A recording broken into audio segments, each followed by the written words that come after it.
Cameron green ने तमाम record तोड़ दिए तो दूसरी तरफ प्रशांत वीर और कार्तिक जैसे यंगस्टर्स पर भरोसा दिखाकर सीएसके ने अपनी उस इमेज को खत्म कर दिया कि सीएसके सिर्फ एज्ड वाले यानी कि बुड्ढों के पीछे जाती, ऐसा कहा जाता था।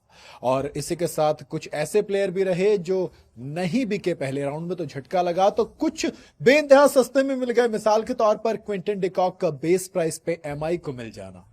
किसी ने सोचा था कि करीब 2.5 करोड़ रुपए लेकर बैठी वाली एमआई एक ओवरसीज ओपनिंग बैटर ले लेगी, एक बार फिर से क्विंटन डिकॉक रोहित शर्मा के साथ नजर आने के चांसेस में आ जाएंगे।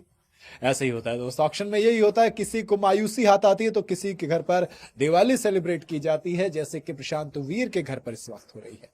और रही बात कैमरन ग्रीन की, इनका तो पहले से तय था कि इतिहास रचेंगे, इतिहास रचेंगे, क्योंकि ओवरसीज की कैटेगरी में सबसे महंगे प्लेयर बन गए हैं, सबसे महंगे, क्योंकि केकेआर ने बैंक खोल दी थी, पर्स बिल्कुल खोल कर बैठे थे। 25 करोड़ 20 लाख। इवन अभिषेक नायर ने तो ये भी बोल दिया था कि अगर शायद जरूरत पड़ती तो और जाते। मॉक ऑक्शन में 30 करोड़ 50 लाख रुपए में बिके थे और रियल ऑक्शन में 25 करोड़ 20 लाख रुपए में। यह बात अलग है कि सिर्फ 18 करोड़ मिलेंगे, बाकी 7 करोड़ 20 लाख बीसीसीआई के वेलफेयर फंड में जाएंगे, वो सीधी सी बात है। लेकिन केकेआर की बात कहूं तो दोस्त, 25 करोड़ 20 लाख में कौन सा लिया? Cameron green. और 18 करोड़ में लिया है मथीशा पथिराना को। ऑनेस्टली कहूं तो 13 करोड़ में सीएसके के पास थे, 18 करोड़ में मेरे हिसाब से ठीक है, बट पता नहीं, मेरा यह मानना है कि ओवरसीज पर इतना पैसा खर्च करना सही नहीं होता। ना तो मैं कैमरन ग्रीन को 25 करोड़ 20 लाख का मानता हूं, पथिराना को भी 18 करोड़ का, तो मेरे हिसाब से गलत है। बाकी खुश हूं मैं आकिब नबी के लिए दोस्त। दिल्ली कैपिटल्स ने 8 करोड़ 40 लाख रुपए खर्च कर दो चीजें कमाई, एक तो प्रीमियम पेसर, दूसरा इज्जत। डीसी मिचेल स्टार्क के साथ कॉम्बो मिलेगा आकिब नबी का, बारामूला का ये बॉलर जिसने बेइंतहा इंप्रेस किया था। रणजी में 4 बॉल में 4 विकेट चटकाए, उसके बाद सैयद मुश्ताक अली ट्रॉफी में 2 ओवर मेडन डालना पावर प्ले के अंदर, फिर उसमें वैभव सूर्यवंशी जैसे बैटर्स का विकेट भी चटका देना, ये अपने आप में कमाल था। और इन तमाम चीजों की वजह से 8 करोड़ 40 लाख रुपए मिले। हालांकि पहले राउंड में सरफराज खान, अभी सोचिए आज ही 15 बॉल में 50 जड़ी थी, 53 रन मारे थे, लेकिन बावजूद इसके अनसोल्ड गए।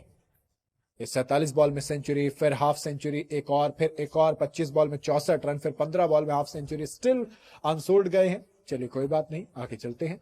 आगे बढ़ेंगे तो फिर नाम आएगा प्रशांत वीर का। भाई आप अलग अलग तरीके से, अलग अलग नजरिए से जिसको देख सकते हैं, लेकिन उस नजरिए में एक चीज जो होगी जो आप नहीं इग्नोर कर सकते, वो ये होगी कि प्रशांत वीर एक यंग टैलेंट जिसने जलवा दिखाया है ना। अनकैप्ड प्लेयर की हिस्ट्री का सबसे महंगा प्लेयर बना 14 करोड़ 20 लाख रुपए में। प्रशांत वीर के ऊपर जब सीएसके ने इतने बैंक खोले तो लोगों का दिल खुश हो गया कि एक लड़का जो यूपी से आता है, जो जडेजा का रिप्लेसमेंट है, जो मिडिल ऑर्डर में बैटिंग भी करता है, जो विकेट भी चटकाता है, एक लेफ्ट आर्मर है, लेफ्ट आर्म स्पिन बॉलर, ठीक है, लॉन्ग रन के लिए देखा जा रहा है। जी हाँ, उम्र भी अभी छोटी है ना। आवेश खान का रिकॉर्ड तोड़ा। दरअसल लखनऊ को 10 करोड़ रुपए में आवेश खान मिले थे और अनकैप्ड इंडियन का रिकॉर्ड टूटा था। अब प्रशांत वीर ने वो रिकॉर्ड टूटा है और उसके बाद कहा कि सीएसके के लिए खेलना बहुत बड़ी बात है, क्योंकि एमएस धोनी सर वहां पर है। उन्होंने जो किया है इतने सालों से वो कमाल है, और अगर मैं उनसे सीख पाया 2 या 10% भी, तो मेरी जिंदगी, मेरा सब कुछ हो जाएगा भैया, अपना तो खुश हो जाएंगे। इसके अलावा सीएसके ने कार्तिक शर्मा, 6 हिटिंग मशीन कहते हैं इन्हें, 14 करोड़ 20 लाख रुपए इन पर भी खर्च किए, क्योंकि टी20 की 11 इनिंग में 28 छक्के हैं इनके पास। फर्स्ट क्लास में 11 इनिंग में 24 छक्के और लिस्ट में 8 इनिंग में 26 छक्के। 6 hitting machine Kartik Sharma, CSK ने 14 करोड़ 20 लाख रुपए में अपने पास लिए, तो मैं ऑनेस्टली कहूं तो कमाल है। खैर, ये तो थे शॉकिंग वाले। एक शॉक ये भी है कि डेविड मिलर मिल गए हैं दिल्ली कैपिटल्स को महज 2 करोड़ रुपए में। बेस प्राइस पे आप मानिए डेविड मिलर का मिल जाना, भाई जिंदल साहब खुश होंगे, खुश तो बहुत होगे तुम, है ना। कुछ तो बहुत ज्यादा होने भी चाहिए, बनता भी है, क्योंकि एक तरफ तो कैमरन ग्रीन, आप जब ओवरसीज प्लेयर की बात करें 25 करोड़ 20 लाख रुपए में खर्च करते हैं। मिचेल स्टार्क 24 करोड़ 75 लाख में महंगे थे, उनका रिकॉर्ड तोड़ देते हैं। और फिर सिंपल सी चीज आती है कि डेविड मिलर दूसरी तरफ महज 2 करोड़ में केकेआर के बाद, मतलब डेविड मिलर, सॉरी केकेआर कह रहा हूं, डीसी को मिल जाते हैं। ट्रिस्टन स्टब्स ऑलरेडी वहां पर है, केएल राहुल वहां पर है, तो एक और ज्यादा स्ट्रांग टीम मजबूत नजर आती है ना, आती है। खैर, कैमरन ग्रीन की बात करें तो केकेआर के लिए मैसेज दिया उन्होंने, जी हाँ, केकेआर फैंस के लिए कहा कि हेलो केकेआर फैन, बहुत ज्यादा एक्साइटेड हूँ केकेआर टीम का पार्ट बनने के लिए और ईडन गार्डन में खेलने के लिए। उम्मीद करूंगा कि एक अच्छे सीजन की शुरुआत हो और आपसे जल्दी मिलते हैं। आमी केकेआर। खैर, एक बात जो अभिषेक नायर जो कि फिलहाल हेड कोच हैं केकेआर के, उन्होंने कहा कि हम आंद्रे रसल के रिप्लेसमेंट के तौर पर इनको तलाश कर रहे थे और ये चाहत भी थी, हमारे पास पैसा भी था, तो घर तो हमको लेके जाना नहीं था, तो इसने सीधी सी बात है, हमने इतिहास रच दिया और बना दिया सबसे महंगा प्लेयर। जी हाँ, ओवरसीज में अगर ओवरऑल की बात करूं तो ऋषभ पंत सबसे महंगे 27 करोड़ में बिके थे। दोस्त एक तरीके से पता नहीं मुझे, वो भी ओवर प्राइस लग गए थे, एलएसजी ने लिए थे।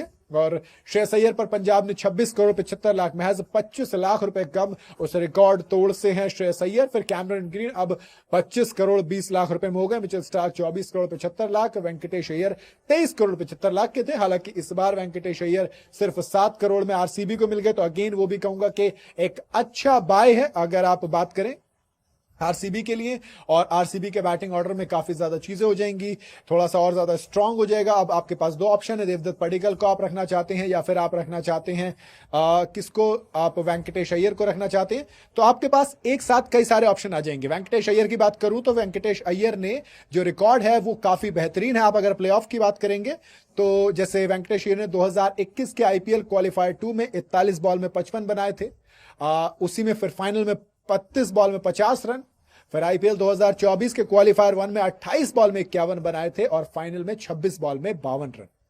तो वेंकटेश अय्यर इकलौते प्लेयर जिसके पास 4 लगातार 50 प्लस स्कोर है आईपीएल के प्लेऑफ के अंदर, तो ये अपने आप में कमाल की बात है। बट स्टिल अगर आप बात करेंगे वेंकटेश अय्यर की तो बैटिंग ऑर्डर में थोड़ी सी और फ्रीडम दे देंगे, क्योंकि आरसीबी के पास Virat Kohli, Phil Salt open करने के लिए है। अब नंबर 3 पे आप वेंकटेश अय्यर, देवदत्त पडिक्कल किसी भी एक को खिला सकते हो, आपकी अपनी चॉइस होगी, क्योंकि आप बात करेंगे 4 पर तो रजत पाटीदार आपके फिक्स हैं, then Tim David, Jitesh Sharma, Romario Shepherd, Krunal Pandya. Honestly कहूं तो टीम काफी मजबूत नजर आ रही है, बैटिंग ऑर्डर एब्सोल्यूट फायर है। खैर, आगे बात करते हैं मुंबई इंडियंस की। मुंबई इंडियंस ऐसा लगा था कि शायद बेहद कमजोर टीम बना पाएंगे, लेकिन एमआई जब क्विंटन डी कॉक को सिर्फ 1 करोड़ रुपए में पिक कर लेती है तो मैं तो कहूंगा कि दोस्त रॉब डील है, आपने चोरी कर ली, स्टील डील है। जी हाँ, अगर ओपन करते हैं मुंबई इंडियंस के लिए तो अलग थोड़ा सा एक हो सकता है। मेरे हिसाब से बैटिंग ऑर्डर में बात करें तो सिंपल सी बात है, रोहित के साथ Quinton de Kock, Will Jacks हो जाएंगे नंबर 3 पर, 4 पर तिलक वर्मा, सूर्य कुमार यादव को आप ऊपर नीचे कर सकते हो, विल जैक्स को नीचे पुश कर सकते हो, देन हार्दिक पांड्या आपके साथ नंबर 6 पर आ जाएंगे, नमनधीर है, मिचेल सेंटनर। तो दोस्तों टॉप 8 अब मुंबई इंडियंस के कमाल है। ऑनेस्टली कहूं तो मुझे काफी मजबूत टीम नजर आ रही है। वैसे आरसीबी ने एक और जो पेस सेंसेशन उठाए वो है जैकब डफी, नंबर 2 टी20 रैंक्ड बॉलर है, अब डिफेंडिंग चैंपियंस के लिए खेलेगा। तो आरसीबी अब भैया कमाल चल रही है, क्योंकि 17 के एवरेज के साथ टी20 में बात कर रहा हूं, 7.3 की economy, 53 wickets, Jacob Duffy international cricket में 2025 में हाईएस्ट विकेट टेकर हैं।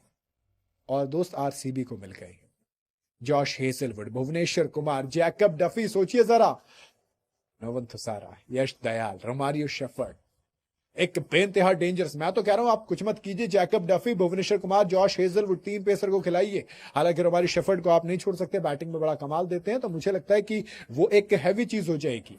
वैसे डीसी की भी एक चीज फायदे में रही है आज, एक तो डेविड मिलर मिल गए 2 करोड़ में, बेन डकेट, हालांकि अगेन वही आप कहां पे खिलाओगे, फाफ टू प्लस ही नहीं है, तो हो सकता है कि आप यहां पर सिंपल एक ओपनर की तलाश कर रहे थे, तो बेन डकेट आपको ओपनर के तौर पर मिल सकते हैं, 2 करोड़ में मिल गए हैं। केएल राहुल के साथ ओपन कर सकते हैं। फिन एलन केकेआर को एक और ओपनर के तौर पर 2 करोड़ में मिले हैं। विकेट कीपर बैटर की बात हो रही थी, अंग्रेश रघुवंशी के साथ रखेंगे, सुनील नारायण ओपन करेंगे, या वो ओपनिंग में मतलब उनकी जिम्मेदारी नीचे जाएगी, तो फिन एलन एक ओपनर है।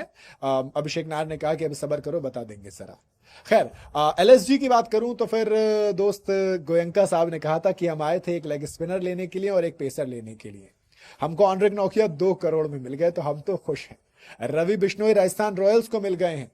जी हाँ, रवि बिश्नोई 7 करोड़ 20 लाख रुपए में, और इसी के साथ साथ एलएसजी ने एक और स्टील डील की है, बाद में बताऊंगा। लेकिन अकील हुसैन जो सुपर किंग्स के लिए खेलते हैं, जितनी भी 3-3 जगह सीएसके की टीम है, 3 जगह अकील हुसैन है, क्योंकि चेन्नई ने भी ले लिए हैं। वर्ल्ड में 7 रैंक के टी20 इंटरनेशनल आईसीसी के बॉलर हैं, तो बेस प्राइस पर मिल गए हैं सीएसके को, वो भी एक अच्छी चीज है। एलएसजी ने मुकुल चौधरी, इंडियन बॉलर हैं, 2.6 करोड़ रुपए में इनको भी साइन किया। तो फिर अशोक शर्मा, मैं कल ही बात कर रहा था इनके बारे में, जीटी ने 90 लाख रुपए में ले लिया है। कार्तिक त्यागी, केकेआर को एक यंग पेसर यूपी से आने वाला लड़का 30 लाख रुपए में मिल गया है। नमन तिवारी की बात करूं तो एलएसजी ने 1 करोड़ रुपए खर्च कर दिए। सुशांत मिश्रा के लिए राजस्थान रॉयल्स ने 90 करोड़। तो कहीं ना कहीं इस बार यंगस्टर्स पर काफी भरोसा किया गया है। विघ्नेश पुथिर को पिछली बार हमने मुंबई में कमाल करते देखा था, इस बार राजस्थान रॉयल्स ने महज 30 लाख रुपए में बेस प्राइस में ले लिया है। तो मोटे मोटे तौर पर खूब पैसा खर्च किया गया। 43 करोड़ 40 लाख रुपए सीएसके लेकर आई थी। उसने बिडिंग वॉर में कैमरन ग्रीन से लेकर तमाम लोगों के लिए फाइट जरूर किया, लेकिन मेन पैसा बहाया अपने 2 अनकैप्ड इंडियन यंगस्टर यानी कि 28 करोड़ 40 लाख रुपए में विकेटकीपर बैटर कार्तिक शर्मा और यूपी के ऑलराउंडर प्रशांत वीर के ऊपर। सीधी सी बात है, तो अब वो कहीं ना कहीं एक हैवी टीम बनती है। इसके अलावा अगर बात करें नए खिलाड़ियों की तो प्रशांत वीर, कार्तिक शर्मा, अकील हुसैन 3 आए हैं। डीसी की बात करेंगे दोस्त, 21 करोड़ 80 लाख रुपए का पर्स लेकर उतरी थी Delhi. David Miller base price में मिल गया। फिनिशर्स की कमी थी, ऐसे में वो सस्ते में निपट लिए। 8 करोड़ 40 लाख रुपए आकिब नबी के ऊपर खर्च किए और एक अच्छी टीम बनाई है। कहीं ना कहीं कहूंगा कि डीसी का ऑक्शन अच्छा ही रहा इस बार भी, आप सिंपल सा ये कह सकते हैं। और इसके अलावा अगर बात करें केकेआर की तो भैया सबसे महंगा, सबसे हैवी पर्स भी था। 64 करोड़ 30 लाख रुपए का पर्स लेकर आए थे। तो अपने आप में ये बात तय थी कि भैया सीधी सी बात है, नए खिलाड़ी में कैमरन ग्रीन इनके पास जाने, मथीशा पथिराना भी। इसके अलावा तेजस्वी सिंह, फिन एलन, कार्तिक त्यागी, प्रशांत सोलंकी, तमाम इन्होंने खरीद लिए हैं। फिलहाल लखनऊ सुपर जायंट्स भाई साहब हसरंगा और नौकिया दोनों को शामिल कर लिया है। 22 करोड़ 35 लाख रुपए का पर्स लेकर उतरे थे और गोयनका साहब ने कहा था हमें एक स्पिनर चाहिए, लेग स्पिनर और एक पेसर, और दोनों इनको भैया सस्ते में मिल गए। ऑनेस्टली कहूं तो काफी ज्यादा फायदा हुआ है इनका। अनकैप्ड बैटर मुकुल को इन्होंने लिया है, मुकुल चौधरी को। इसके अलावा नमन तिवारी को 1 करोड़ रुपए में, साउथ अफ्रीका पेसर नौकिया और वनिंदु हसरंगा दोनों को 2-2 करोड़ रुपए के बेस प्राइस पे स्टील बाय कहूंगा ऑनेस्टली मैं तो। मुंबई इंडियंस ने दोस्त एक ही खरीदा, क्विंटन डिकॉक, लेकिन तगड़ा खरीदा है ऑनेस्टली कहूंगा अभी तक तो मेरे हिसाब से। बाकी इनको कुछ खास जरूरत बची नहीं है। राजस्थान रॉयल्स की बात करूं तो रवि बिश्नोई के ऊपर 7 करोड़ 20 लाख रुपए इन्होंने खर्च किए। सुशांत मिश्रा पर 90 लाख, यशराज पुनिया पर 30 लाख, विघ्नेश पुत्र को अगेन 30 लाख। आरसीबी के पास सबसे जो स्टील बाय है वो कोई और नहीं बल्कि वेंकटेश अय्यर है, क्योंकि 7 करोड़ में ये इस टीम को और भी ज्यादा मजबूत बनाने के लिए सही है। बाकी जैकब डफी भी 2 करोड़ के बेस प्राइस में मिल गए हैं। एसआरएच की बात करें तो अगेन चर्चा चल रही थी एसआरएच क्या करेगी। शिवांग शर्मा को खरीदा सिर्फ 30 लाख में, बाकी कुछ खास इन्होंने किया नहीं है। गुजरात टाइटंस बॉलर्स के लिए काफी ज्यादा था और अगेन वही चीज उन्होंने की कि ठीक है 90 लाख रुपए हम खर्च कर देंगे। अशोक शर्मा को इन्होंने खरीदा। तो फिलहाल ऑक्शन की हाईलाइट है। लेट्स सी आपको कौन सा शॉकिंग बाय लगा, कौन सा शॉकिंग अनसोल्ड लगा, कमेंट में जरूर बताइएगा।